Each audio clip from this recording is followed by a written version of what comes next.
So people often wonder what happens to a prom queen, and they sometimes wonder what happens to child actors if you don't see them on E! Well, here's my story. It was 1980, yeah, it's terrifying. Not really, I don't know, whatever.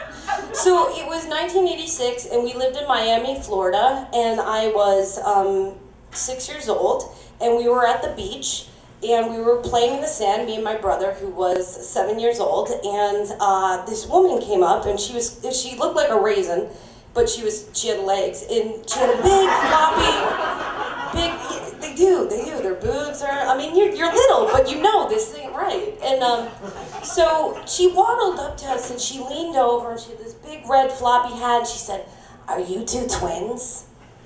And my brother and I looked up. Stranger, mind you, stranger danger. This is during Adam Walsh. We knew what was up. We got our phone number and we knew stranger. That's all we needed, and no touchy.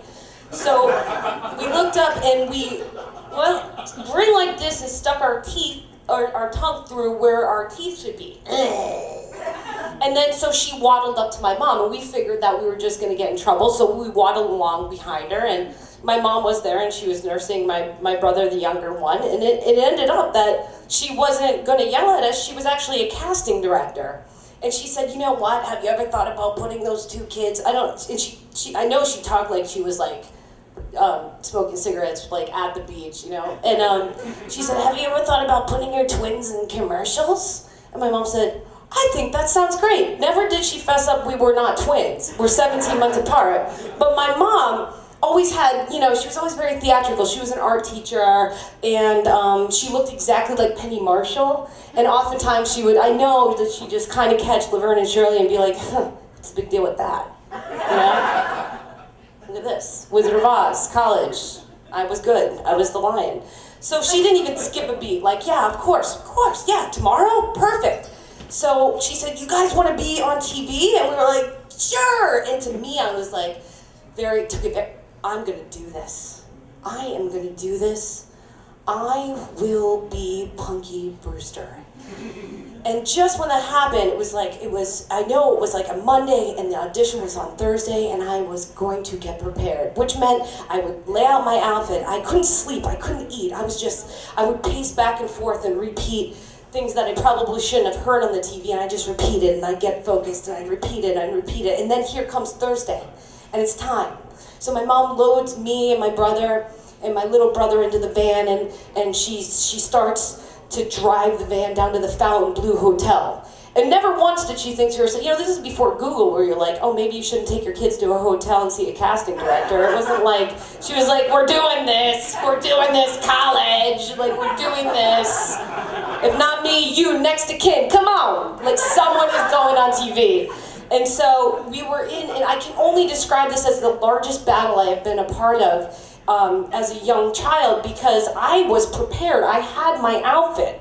I knew what I was going to wear. I had my mismatched socks, my LA Gear shoes with like 6 different colors of laces in them, and then a pink shirt and some purple like kind of striped pants, and I was wearing this. And my mom said, "No, you have to wear a dress." And that was it. I lost it. She had never told me what to wear. I had 2 dresses. One was a uniform dress, and the other was my communion dress. Like, there was not, and I looked, and those were my choices. So what ensued was the biggest battle ever. So by the time we got to the Fontainebleau, it was just me that would go in. My other brother was like, "I'm not doing this." And still, he's like, it's not because of that Different Strokes episode where Arnold and Dudley get picked up by the big white guy in the big van, and they go and he takes pictures, and it's all weird. But that just had come on the day before, so I think kind of like maybe that was part of it, but he denies that. He said he just didn't want to do it. But so by the time when we got there, like, I had this rat's nest of a side ponytail, and I had my mismatched socks, and I had my communion dress on. And I was just beside myself. I had cried as much as I could cry, and I had thrown myself around, and so what only ended up coming was just this kind of like bee's hive of a child with just ratter-tattered, and we walked in and we were always loud.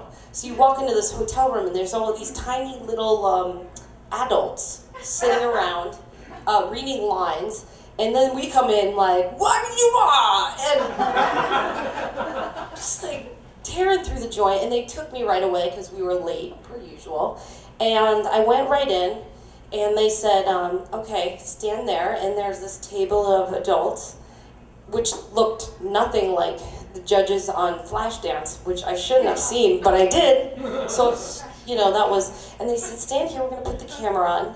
And I stood there in my communion dress and my side pony, and I was just like, forget this. This is not how Punky went down. Like, this is not, I don't even want it anymore.